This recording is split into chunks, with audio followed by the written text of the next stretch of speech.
On behalf of LaFonda on the Plaza and its docents, I am delighted to introduce our very special presenter today, Dr. Leona M. Zastrow.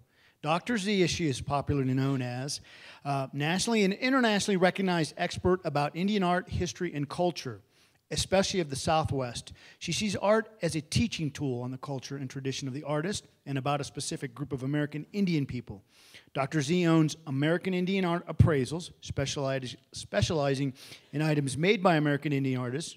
She has appraised for the U.S. Forest Service, colleges, museums, public libraries, as well as individuals. Dr. Zastrow is the founder and president of EPIC Inc., which offers educational planning for individuals and communities, as well as various educational entities. For more than 30 years, she has been contracted by many American Indian communities in the United States and Canada. Dr. Z is a published author of several books and articles on American Indian art, artists, and education. She's a teacher and researcher and taught the arts of basketry, weaving, jewelry, painting, ceramics, and beadwork to American Indian students, both high school and college levels. I gotta keep going. Dr. Z's latest book, My Tree of Life as an Appraiser of American Indian Art, includes information on some art pieces from the LaFonda collection. She is an old friend of the hotel and was close to Sam and Ethel Ballin. Luckily for us, she lives close by in the log home and studio built by her late husband, Daniel Dungan. Dr. Z's presentation today undoubtedly will help to expand our tools for presenting Native American art. Welcome back to LaFonda, Dr. Z. We're privileged to have you share with us. You have our attention, and thank you. So, Dr. Z.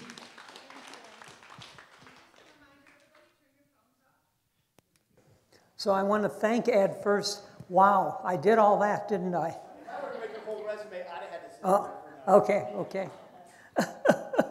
Anyhow, I started with LaFonda when I was Sister Leona, believe it or not. I was a Franciscan sister for 17 years on Indian reservations. I was an art teacher, and I laugh at my students who I taught, from Idaki's children to all of Lucy Lewis's grandchildren.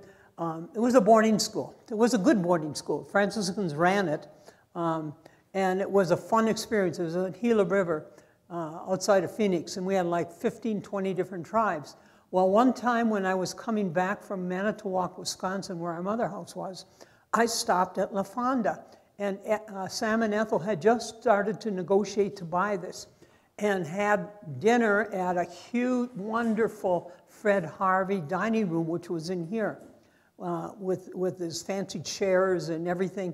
But that was my first experience with LaFonda, and I remember that. Now, I'm no longer Sister Leona. I had to kick the habit. And that's a whole bunch of other stories. Some of my friends think I should write a book on all those experiences. Maybe someday. But I'm not very good at putting out dirty wash. To me, life should be present, everything should be good, and we should be positive. You know, and the more positive we are, the more we help people. And it's just my philosophy. I'm still a Franciscan at heart in many ways. So when I left the convent, I left it from Gila River Indian Reservation. It was fun because the Pima people gave me a coming out party. Yeah, really. And said, okay, now we don't have to call you sister anymore. Okay, Leona, now you can help us with dishes and help us with clean beans and so forth. And then the Arizona art educators, I was very involved with them and national art education. So then they had a coming out party for clothes and hair. He gave me curlers for my hair. It was funny. It was a fun thing. But that's just a little background. How did I get to Santa Fe? I got to Santa Fe because of Brother Luke, the College of Santa Fe. I had done extensive work in Indian communities, helping them understand education and the need for it. And he had heard about my work. And so he got hold of me and said, you know, Leona, we're going to start. We have a mission at the college that we've never worked on. We're supposed to help Indian people in education. Never done it. So that's how I ended up with Santa Fe. I always thought I was going to leave.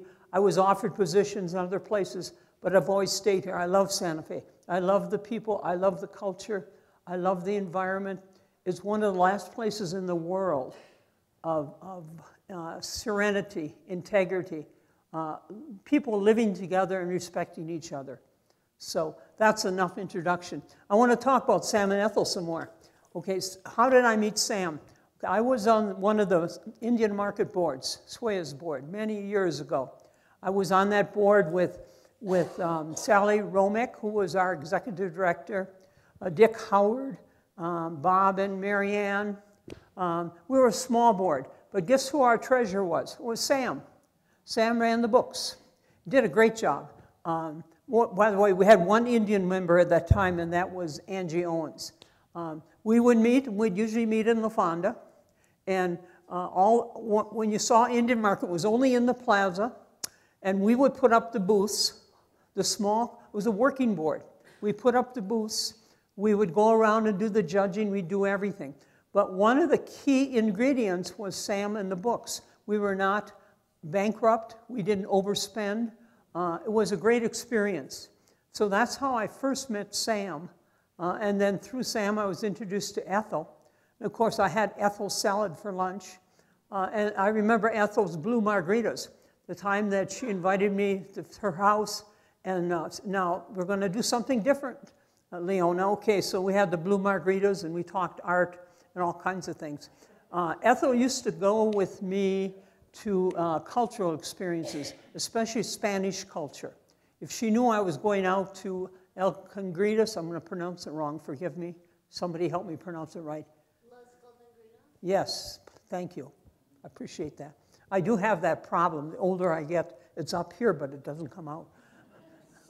So we would go there, and she would get so involved in the dyeing of material, the workshops, the furniture, and I saw her translate so many of those experiences into this hotel, which she loved. And she loved to make sure that our New Mexico cultures were representative. And by New Mexico cultures, I mean non-Indian cultures were all part of it. The Spanish, the Indian, and people who came here and made this their lives. As you can see from your wonderful book here, by the way, I do want to compliment you on this. This is marvelous. When you see the influences of so many people from different backgrounds who created this wonderful place. And again, this book is marvelous. Thank you. I really enjoyed it. I've read it several times, and I will probably help Sue with some parts of it that I know a little bit about to further provide you more information. So anyhow, so that was experiences with Ethel. The other thing with Ethel, her parties were always unbelievable. She had such an open heart and invited so many people. And it was always the wonderful hostess.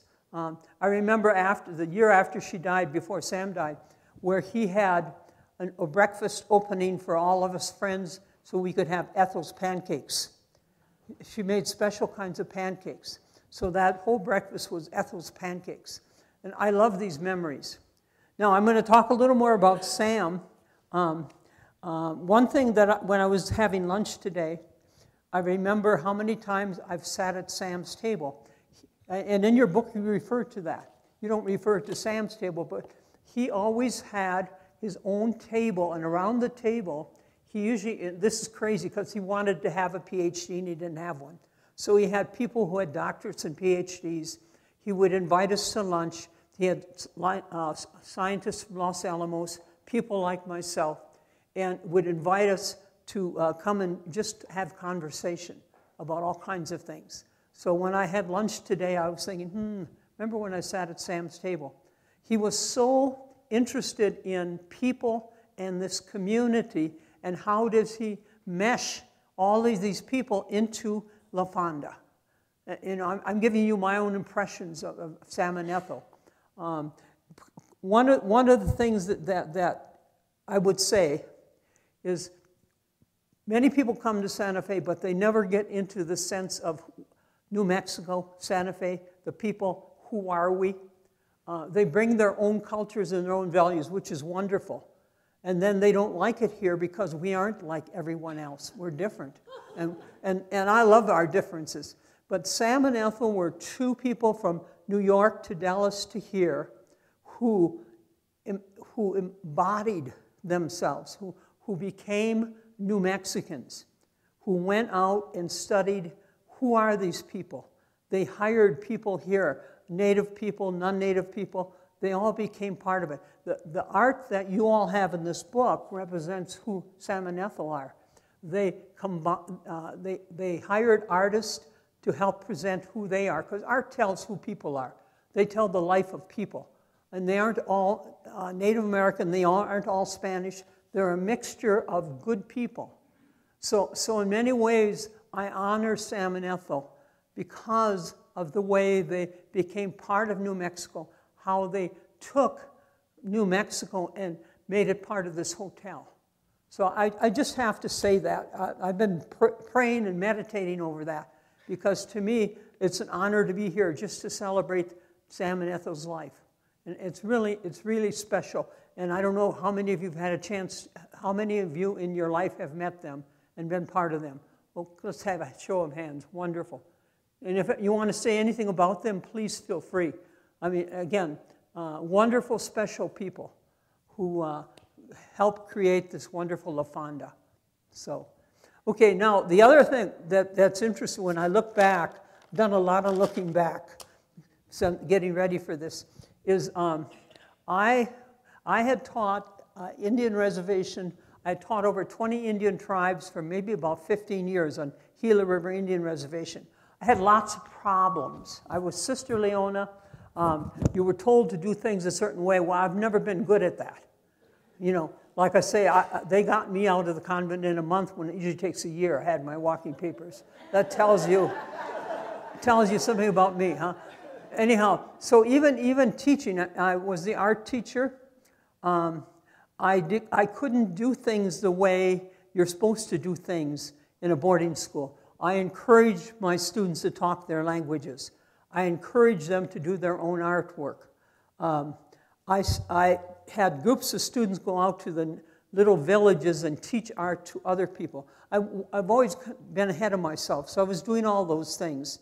And what I noticed is academically, there was a boundary or a barrier between who these people were and how they were educated. And 15 years of observing that, and then doing it all different through the arts. Now, I was in charge of the art. I had to raise the money. Another funny story if you want to hear one.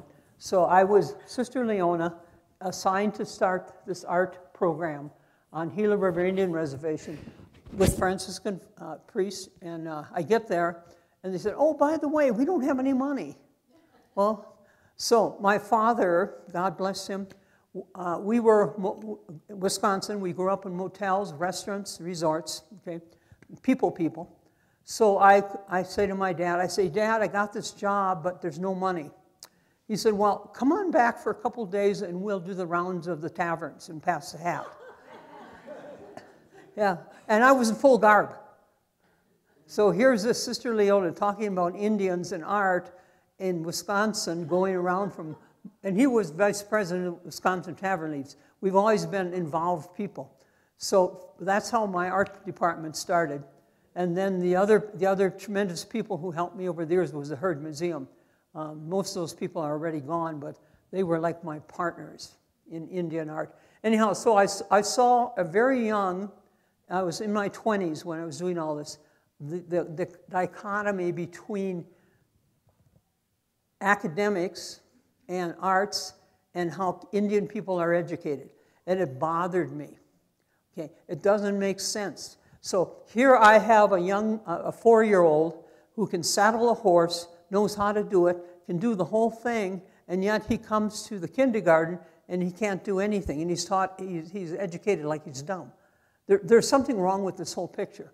So anyhow, those many years, and so when I left the convent and I decided I needed to get a doctorate because I wanted to change teacher education, which I've never done, but that was my real goal, thinking, boy, there's better ways to educate people to be teachers. There's better ways to work with kids in teaching. Anyhow, I didn't do that, but I did go on and get a doctorate from Texas Tech. I had a hard time with Texas Tech, too, because what I wanted to do then, I wanted to do a study to analyze how Indian people are taught in their villages and their homes. What's their real learning style? How do they learn? How do their values fit into all of this? And then what do we do in the white man's school? You know, and you have to do all the history in the background. This is the way we teach, and it's, you know, white is right. It's the only way. You've got to learn Tom Dewey's techniques, and you've got to do it this way. You know, I won't go into all of that, but I spent years studying all of that. So I decided to do a dissertation trying to show that if one understood the cultures, the community, and the people, and designed the education accordingly, you would have great successes. And this is back, I think I got my degree in 1980, but even before that. This is something I've pondered through all my life and still do ponder through, okay? So part of that was studying Indian art, because I was an art teacher. So what's an art teacher doing way out in left field? Well, that's just the way I am. So I see these beautiful paintings here at La Fonda. I see them on the wall, and I think you had a handout on those paintings. I'm going to use them in my book, too. I see these paintings from San Ildefonso Pueblo, and let me make sure I get the name right. I'm at that age where I don't remember everything anymore. Let me see. Who was the first guy from San Ildefonso Pueblo? Help me, please. Yeah, I have put glasses on, too. I have hearing aids, too. Okay, so let me see. Who started the two, Ethel and Ballin.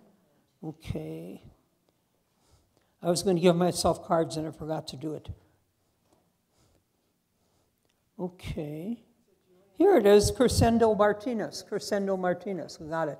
So his, some of Maria's husband's paintings, there were 4 or 5 of them on the wall out here. I've come many times to pay homage to them. They're gone now. They're different places in the hotel. And I asked an article to be handed out. I have more information on them. So I would see those paintings, and I would see how they were flat and how they told stories of who these people were. So I said to Sam and Ethel, I said, you know, they're going to teach me something about how to teach Indian students. The paintings are going to tell me what I need to know to really design curriculum for Indian students. And then Sam and Ethel say, well, we got some more in our house. So we go to their house, and sure enough, there are some more. There are these early paintings. And then they said, well, let's go to School of American Research. It has a different name now, but I have the old name. And sure enough, so I ended up studying these old paintings that were the first paintings that Indian men did, and it happened through Hewitt. When Hewitt was doing the Kiva, somebody can help me, please. But yes, that's it. So when they discovered the Kachinas, or Kachina today, on the walls, and they saw those, they said to these men, can you reproduce those? We'll give you paper and colors, and you paint them for us. Well, some of these men, believe it or not, were stable hands here at La Fonda. I discovered that in some of my other research. You got to forgive me. I'm so involved for so many years. Sometimes I stumble on myself. Anyhow, so La Fonda was involved with the early 2 easel paintings, the flat paintings, no 3D, very simple watercolors and whatever. And every one of them tells a story about who these people were, but they all started with the Kivas from when we started uncovering the Kivas and seeing all the paintings on the Kivas. You know, I don't know about you, but oftentimes I have sat and wondered, you know, these people, they have no training, they have nothing, and yet they can produce such gorgeous art. It's just innate in them. I've just had a chance this year to study the Canadian Inuit art from Canada. I am just blown away by the early women who just had soap and nothing and just drew these pictures and printed them in huts. None of the stuff that we all have. And yet these paintings are so unbelievable. Yes? Just to add, there's an exhibit of Inuit 3-generation paintings at the Contemporary Indian Museum downtown. At where? At the Contemporary Indian Okay, yes, I knew about that. And thanks for telling and bringing that out. I do appreciate it. Now, I had a chance to appraise 200 of those. And they're all going to be given to a college in St. Paul. And the people who owned them actually went up to Alaska to the Inuits and purchased all of them. Great people, great people. Hopefully they come to Santa Fe so I can take them around our wonderful city at some point. Anyhow, so Sam and Ethel actually had an indirect assistance to my own dissertation, okay, by teaching me about some of the early paintings. We'd sit and just talk, you know, and maybe have the blue margarita with it. And you know, that's how you learn. You learn by listening and hearing. So I say they had an influence in my early planning my dissertation. So what did I do for a dissertation? I have used that study, not formally, but informally, maybe 100 times, maybe longer. Everything I learned in that study, I have worked with in Indian communities from the United States throughout Canada. Okay, all the things I've learned. So what did I do for the study? I wanted to know again, what's the difference? What's the difference between going to Santa Clara and seeing the dances and working with art people and then walking into the BIA school and see how the kids are taught? Oh, there's quite a difference. So, and not just there, but other places. Is there any connection between the culture, the art, who the people are, to this school building? No, there wasn't. Hardly any place in the country there ever was. I won't go through the tons of history on that. That could be another separate lecture, beginning with history and going all the way through and who did the studies and what the studies said and so on. But my point was, how in the world do we ever bring these two together? And this isn't just for Indians, it's for Spanish. When I used to teach this at the University of New Mexico, my room was packed, standing room only, my classes, with Hispanic and Indian teachers saying, come on, let's work together and see how we can start changing this in our schools, because it doesn't make sense. So these bright, intelligent people were basically special ed, dumb people in a lot of our public schools because we didn't understand their culture, how they learned, or anything about it. And again, I'm on my soapbox, but this has kind of been something my whole life has been about. So what I did, and I had a lot of trouble with Texas Tech because they couldn't understand, one, why I wanted to do it, and two, how I did it. So in Indian work, written material is difficult. It's still difficult today to pass out a questionnaire and have it filled out and come back at it, because there's a difference still in semantics and languages, if you like it or not.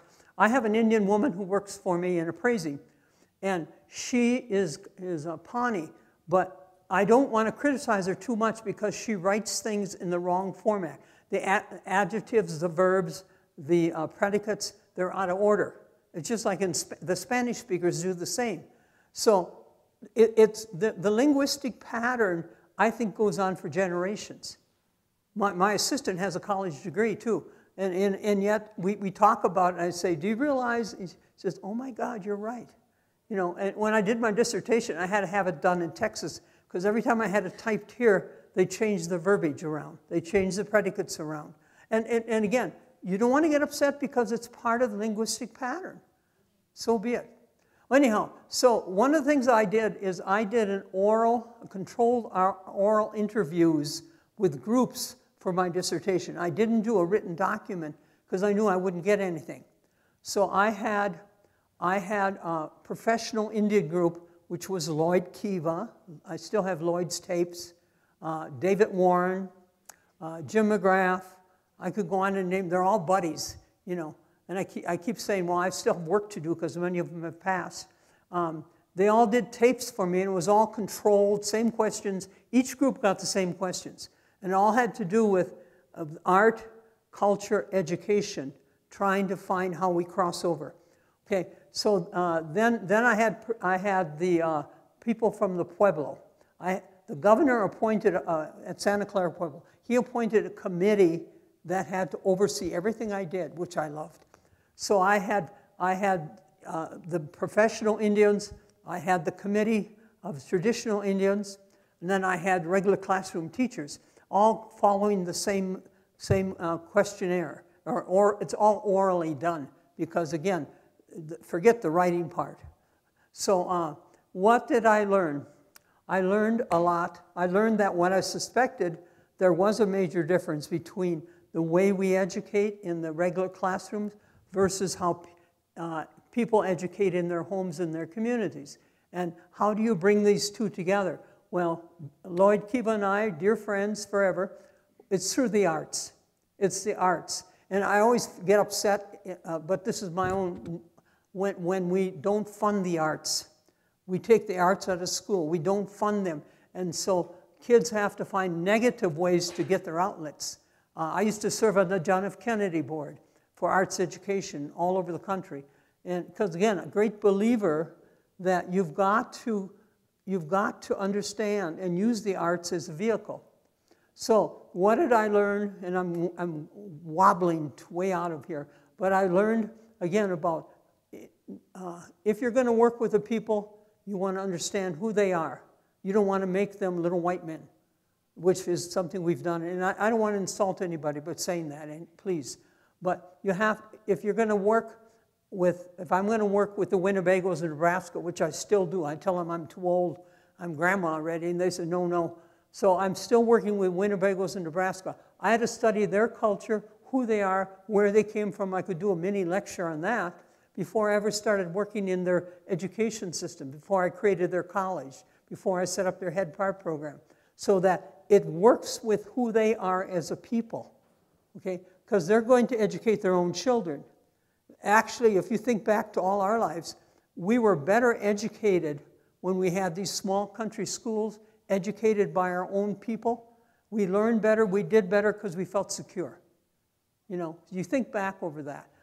But anyhow, what I learned is understand, learn the culture, no matter where you are, what Indian community, there isn't one Indian culture. If I'm working with San Ildefonso, it's different. If I'm working with Hickory Apache, it's different. I did a lot of work with them. If I'm working with South Dakota with the Sioux, or if I'm up in Nebraska with the First Nations, the first thing was understanding their history, their background, who they are, and then I always wanted to know how arts interplayed, which is interesting. Every group had arts interplaying as who they were as a people. Art wasn't considered something we put on the wall for any of these people. It was who they are, what they lived. They lived their arts. I did it again. They lived their arts. Tools were art. You know, when you look at the crude tools they made for just survival, there was always some beautiful little handle with a bird on or something. It was wonderful to see how they integrated arts or aesthetics or philosophy and who they were as a people. So I'm getting way off, but that's what I learned from my dissertation, which I have used with the many, many, many Indian communities I've been privileged to work with. Thank you. And it's interesting, I never asked to do any of this work, it happened. And in Indian work, there's a grapevine, a moccasin for grapevine. And you're asked, you do a good job, and the next community comes and says, could you help us, please? We heard about this and this and this. And if you have time and energy, you help them. Ed, that's why my resume looks so big, because I've had so many requests. Now, I'm in my late 70s now. I've got some physical challenges, so I don't do as much anymore in the education end. It's much easier working with the appraisal work, which I do a lot of. And I enjoy it because I love research and I love learning. So I don't do as much, but I want to always help people understand that if you're going to work outside of your culture, first you've got to understand the culture you're working with. You have to understand what their visions and goals are. And if you want to read my boring dissertation, you're welcome, because that's where you learn. And then you have to understand why they create art. And Sue has my little handouts. I did this several years ago. So many times I work with people who don't understand why and how Indian people create art. So I put a little CD together. And again, I funded it out of my own pocket, so there's so much you can do financially, and then you know. So that's why it's. I think there's 7 different Indian tribes. Okay, why are their arts different? Why are not they all the same? Why do they create? Why do Jicarilla Pueblo people create baskets? Well, they live in a forest environment and they can get good raw materials, so they make baskets. Why does the Pueblos do pottery? Well, they can get hold of clay. So you look at the environment, you look at who they are, and then you study the arts. So in your tours, it's going to be the same. In a way, I'll try to help some more. When I came here the first time, Sue showed me a basket, a big basket that I still would like to discover who it is. And I said, well, let's look at it. We need to see how it was made. What are the raw materials? Can we identify the materials first of all? Step 1. Then I need to see its technique. Oh, does it have grass inside or rods? Because then I can start eliminating it. Then let's see the technique. Is it coiled? Is it plated? How is it done? Well, that little CD teaches some of that. Now, I wrote it mostly because I'm a teacher for children. I want children to be able to read. You don't listen to this. You got to read. And you got to define some vocabulary, and you got to do a little research, because that's what it's all about. You got to learn how to do those steps. Read, understand vocabulary, get on that computer and learn some more about these people. And it's fascinating. So, you know, to me that's real important. And what you do as docents, I have a couple little notes here I want to suggest to you. And I'm open for questions anytime and comments. But as docents, one of the things, and I've worked with a lot of non-Indian people too, sometimes it works and sometimes it doesn't work. Because so many non-Indian people have the romantic vision of Indian people. They're all this and they're all that, and I'm going to be an Indian. Well, I had that experience once. I had Indian Jemez kids live with me when I was at the College of Santa Fe as a professor. I'll tell you, was that a rude awakening? I had, you know, a scholar, knew a lot of things. All of a sudden, I'm being woken up at 2 or 3 in the morning. You got to get up and take this guy out to the Pueblo. Huh? Really? Well, that's our tradition. That's our culture. You got to help the elders. I go to the refrigerator, and all the groceries from the week were gone. I mean, it went on and on. Nothing was meaning. Nothing was to be scolded. It was all a difference in cultural values and how we see reality. And boy, was that a great wake-up lesson for me. So I guess one of the first things that bothers me sometimes when we're doing Indian or Hispanic work, we deny who we are. We have to love ourselves and accept who we are. I am Leona. I'm a mixed bag of tricks. I'm not Indian. I'm not Hispanic. But I have a lot of people who respect me and admire me just because I'm myself. I have no desire to be someone else. I've been asked to be adopted in several tribes, and I've always said, no, I appreciate it, thank you for the honor, but this is who I am. I accept myself. So when you go around and do these, one has to be careful that you don't assume unless you are. If you're a Native American, if you're Hispanic, be proud of who you are, be willing to share that information. But we who aren't should respect, should honor, be historians, and respect what others have done, including our non-Indian Anglo painters who've been here. Marvelous things that they've done for us. So we need to do that. The other, let me see, we need to listen. Your people that are going to be in your tour guides, they're going to ask you a lot of questions, and you have to learn to listen. Sometimes that's one of my problems. I'm so busy up here, I forget to listen. And that's hard to do. So we have to do that. And then I have observe. This is my other one, observe. My whole life is observing. So with your tour guides, too, you have to read your group and see what they're interested in. They might not be a bit interested in anything Indian, but they want to study some of the European artists who came here. Like if we had, I'm trying to think right away. God, I'm trying to think, and here, she's from Wisconsin too. Grew up in Wisconsin on a farm. Yeah, Georgia O'Keeffe, yeah. So they're interested in Georgia and they want to see her work, then you have to, as tour guides, spend your time working with that, whatever they want. So it's listen, observing, and be yourself are the three things I would say to you as wonderful docents who are doing a marvelous thing to help people understand who we are as a people. So that's enough for me. Let's have questions. Questions? Yes? In your studies of how Indians learn, what did you learn that was useful to how Anglos learn? Well, one is be yourself. You're a non-Indian teacher on Indian reservations.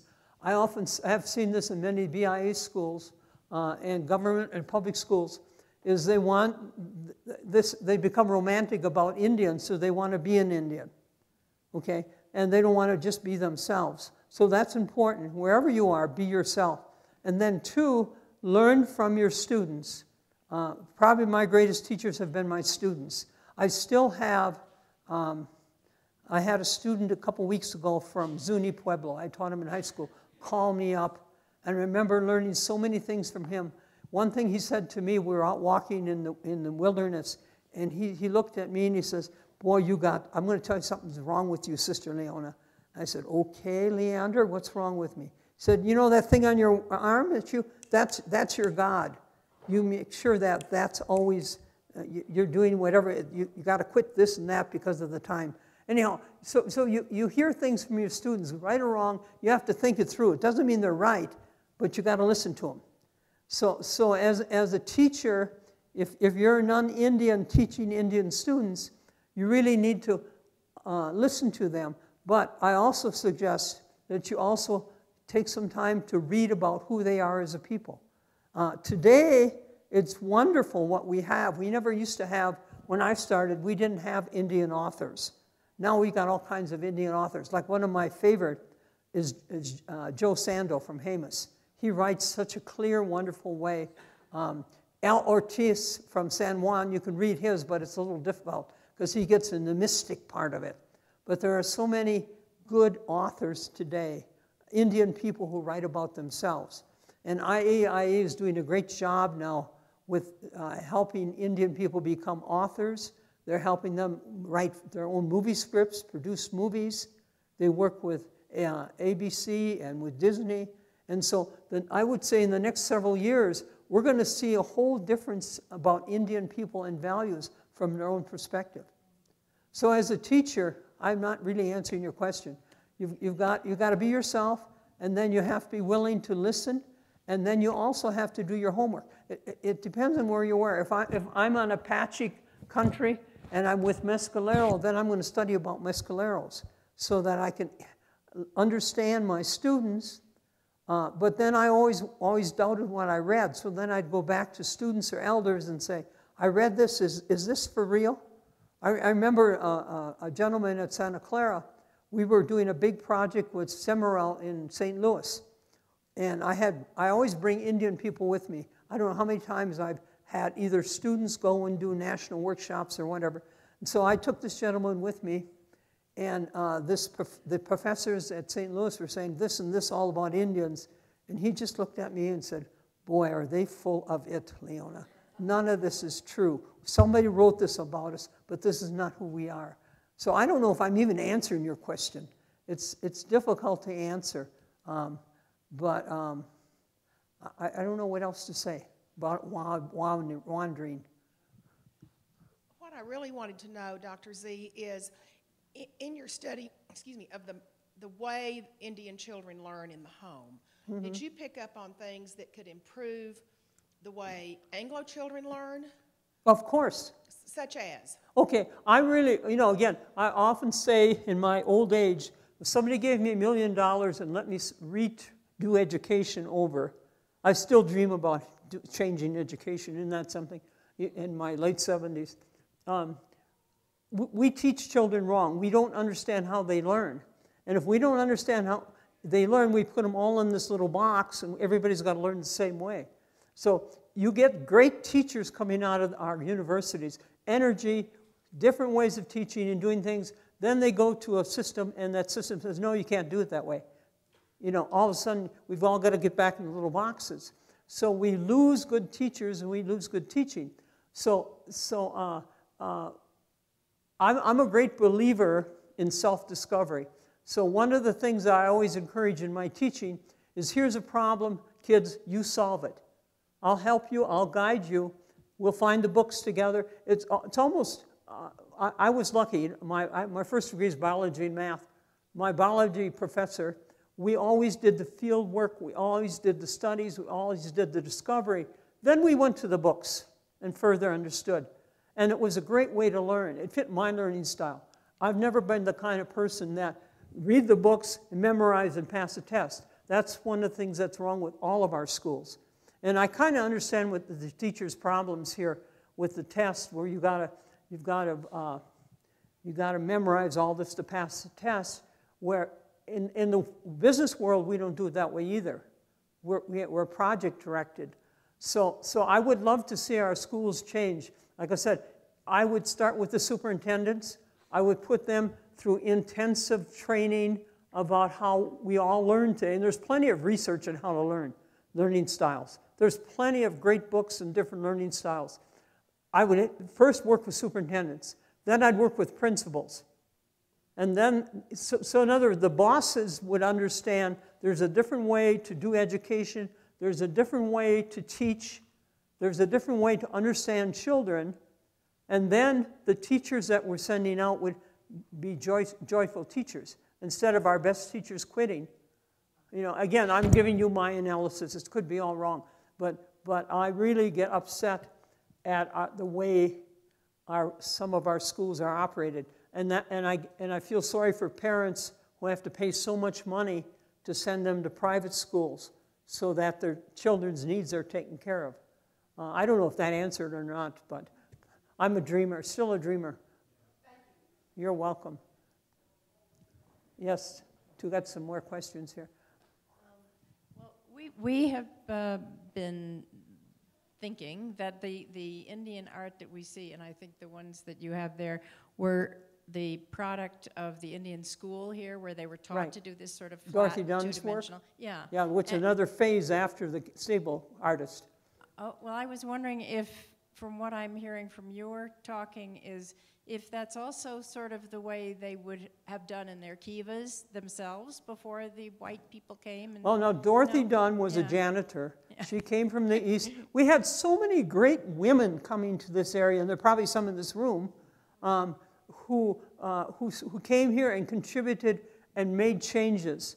You know, I won't go into them all, but I'm always impressed. In fact, in my book here, I'm always trying to salute women, saying, wow, without them and their leadership.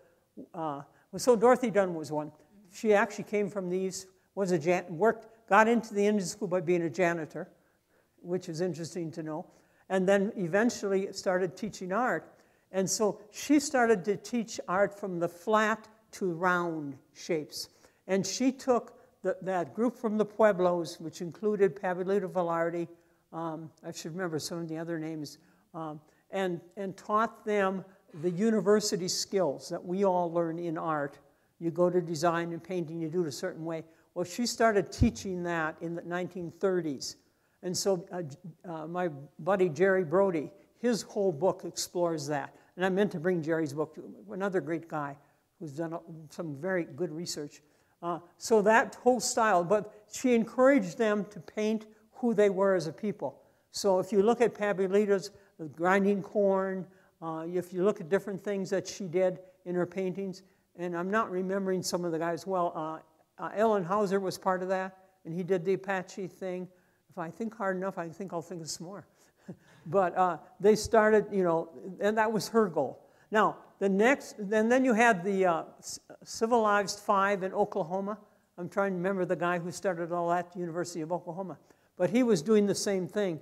Some great artists out of Oklahoma that started painting who they were in the university way, where we round things off and we do foregrounds and backgrounds and certain colors and so forth. Okay. Now, as I say in my book, I have a couple sections on that because I feel I'm part of the problem. So I have started 3 or 4 tribal colleges. I have worked with a lot of Indian colleges, including IAIA, which I do a lot with. All of a sudden, we're teaching people to be individual scholars, individual artists. We're moving away from traditional Indian art, which was always done in the community, was always done by families. I talked to my friend Angie Owens, who I've known forever, how people in San Domingo would be making jewelry and somebody would sit on the plaza and do the selling. Some of them still do it that way. So it was always a communal art form. I remember once I wrote a grant to say, if you want small businesses, let's use the arts in the pueblos, because they're all small businesses. Let's encourage those. Let's develop those. Well, the switch then is IAIA, UNM, all of our colleges. We're teaching Indian people now not through communal, individual artists. Sign your name. Be important. You're the big star here. It's no longer who you are or who your people are. Though, interesting enough, and you're going to have to help me with the name, from San Domingo Pueblo, a great potter. He went to IAIA, got a degree in pottery, went back to San Domingo, did that, made some pieces for the market, and then he went back and did traditional pottery. His name will come. You're going to help me with that. Hmm? Robert Tenorio? I can't hear with my hearing aids. No, this guy's older. He's actually teaching he's now teaching his nephews to do this. Robert Tenorio. I even have one of his pots. But to see the transition then from the university, what we taught him, going back and say, wait a second here, I'm from San Domingo, and then reverting back to what is really extraordinary, beautiful pot. I mean, do you ever try firing a traditional pot and not get it to blow up in your face? It's unbelievable. So again, yeah, and we're probably going to continue seeing more individualistic artists because that's what we're teaching. Okay, and all this effort in my appraisal work, is there a hallmark on it? Is there a name on it? You know, and I was in Zuni not too long ago with an elderly couple. I have a lot of elderly friends, but I'm elderly too. And the gentleman who's a famous jeweler, he said, well, we never signed our name, but guess what? My grandkids are putting my name on the pieces now. Anyhow, there were some other hands up. Go ahead. I do get carried away. The Kiva paintings, to my were ceremonial, knowledge, you're right. were ceremonial images. Right. And so there were kachinas and different representations of spirit gods that had to do with the ceremonies that took place in the Kiva. Right. But when the easel painting developed, Elizabeth de Huff was the first wife of the first superintendent of the Santa Fe Indian School. And when they brought the kids in, they stole them. It was all about assimilation. And so they had morning academics, and then in the afternoon, they got free labor, and they had the kids doing landscaping and cleaning and everything. Mm-hmm. And she said, no, you can come in my living room and paint. So she set up easels in her, I thought this was kind of sweet. Right. No, it's in the fine. afternoon. That's, I think, in J.J. Brody's book. Mm-hmm. And so she really, this was like 1905, so she really preceded Dorothy Dunn by about 15 years. But I don't know the dates of the paintings that we have. We have your paintings, I'd have to look them up. From San Ildefonso, yeah. we have Tasuki Vihils. Yeah. So they're from when they were stable hands here, and they were reproducing. So it would be in the 30s. But again, let me tell you this, and again, my Indian friends, they educate me. They're probably my best teachers and philosophers.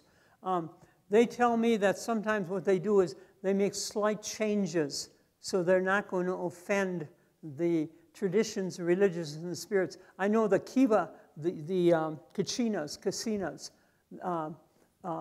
and I've heard from Hopi friends that the tribe is not going to allow sacred Kachinas to be made anymore. You heard these early paintings from Huff and Dunn were secular.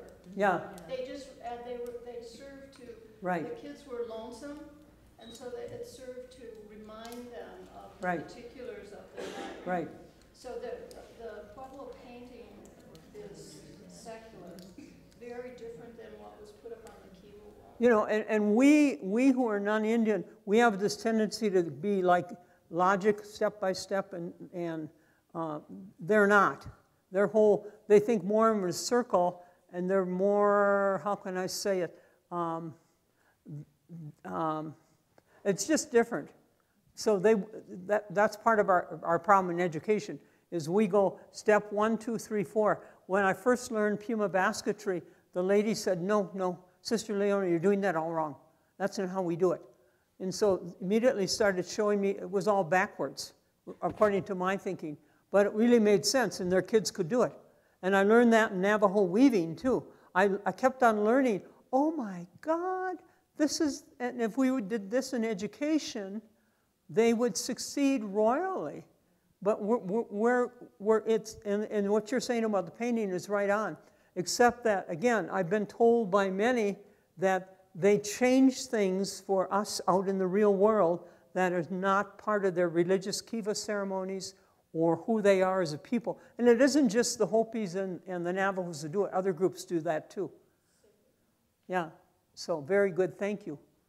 And Jerry's has a great book. I have both his books. His one on pottery too was mind-blowing. Yes? Is it the women who teach the children?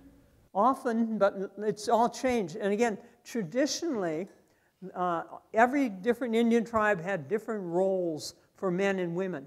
Now, we've lost a lot of those roles, and losing a lot of those roles frustrates Indian people so that the drugs and alcoholism, I think there's a lot of social problems that happen when the roles are lost.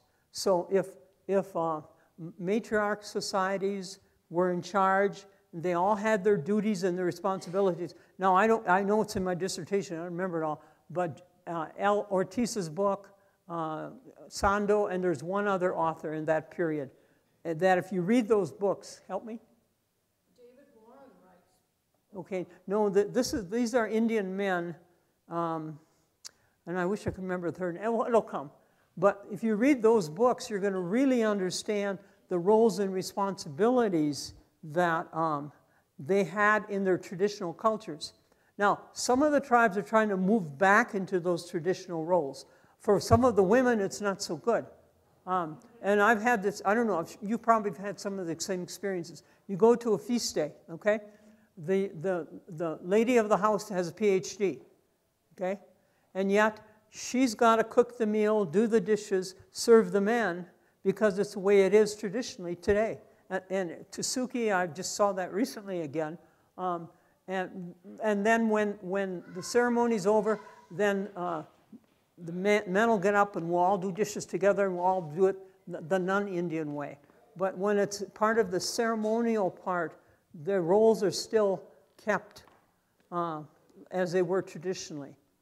Okay, and don't research anymore, don't do any of that. But I often wonder that when you break down the roles, such as some of our own families, and the roles are no longer present, and people don't know how to react or what to do, if that causes such a disharmony that it leads to alcoholism, drugs, or whatever. And I'm sure somebody's done studies on that. Like I said, I'm not doing that kind of work much anymore. So very good, very good. Anybody else? Or should we wrap it up? Yes. Oh, yeah, if anybody, Sue has my little, they're $20 a piece if you want those. And you'll learn about stuff, and I would do more. It's just that that's all the money I had. I don't know, when I left the convent at 40, I was kind of starting over. And even though I'm dedicated and love what I'm doing, you have to still look at the bottom line, so. Yes. Oh, yeah. I live in Taos, and I have friends on the Pueblo. Wonderful. And I have a friend that has an art center there. And I see that there's a limited amount of resources. Like if she wanted to teach somebody silver, they can't afford to buy the silver. I mean, how does that limit what's Well, it doesn't. First of all, your observation is from your value system. We have to be very careful about that because we observe, and what we say is who we, from where we are. Okay. They might, one potter might, somebody in jewelry might take on an apprentice and share with them, but they won't tell you all that. It depends on where the pueblo is in Taos. There may be people teaching jewelry. What's her name? Patricia, our famous designer. I think she's now stepping and taking on apprentice to teach them. So they still have that as apprentice system. But you can do like the Herd Museum used to help me when I first started out. I had no kilns, I had nothing. Remember, I went to Wisconsin Tavern to get my money. So gradually they helped me and, get the materials we needed to teach. The other thing, I had students involved in selling their art and giving it back to buy materials. So you might have to do that too.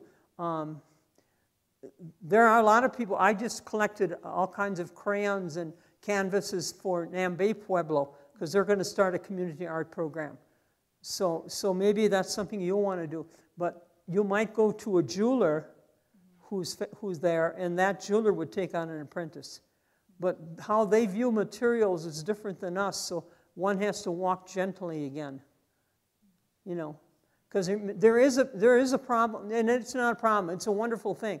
But how I view reality and how my Indian friends do, we have to sit and talk about it, because we might have totally different perspectives of the world. So one has to be a listener, you have to really, I don't know how to say it the right way, but, and I still make mistakes. Every once in a while I blow it. And I'm offending a culture, even though I didn't mean to. Thank God I can say, gee, I'm sorry, would you please teach me or show me what is correct? You can always do that. So, sorry. Okay, Ed. Sorry there. No. Donna? This is just a procedural question, but in my ignorance, I've always wondered why so many of those early paintings were reproduced by silkscreen. Was there a reason? Was it economics? Say that again, Mike. The reproduction by silkscreen? Oh. Why was that? That didn't happen until Tewa printing started.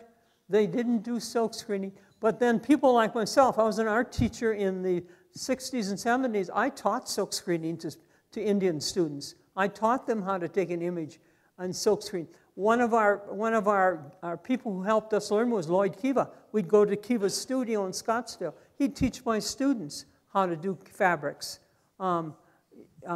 So again, until we Western educators came along, we didn't have the silkscreening. And then it's called Kiva whatever.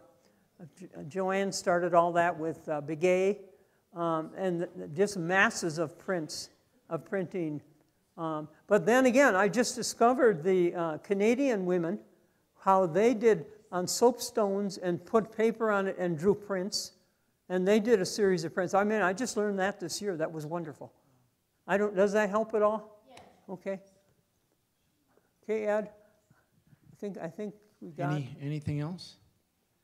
Dr. Z, I could just sit and listen to you all day. You're just incredible. Absolutely incredible. Thank you. Thank you. And I know on behalf of this wonderful group that we sincerely thank you for coming. And Sue, once again, thank you for, and what am I reading here? Oh, CDs, yes. She's got CDs here for sale. Right. Okay. And I hope that this will get out pretty soon. Some of you know I did all these articles for Santa Fe Monthly.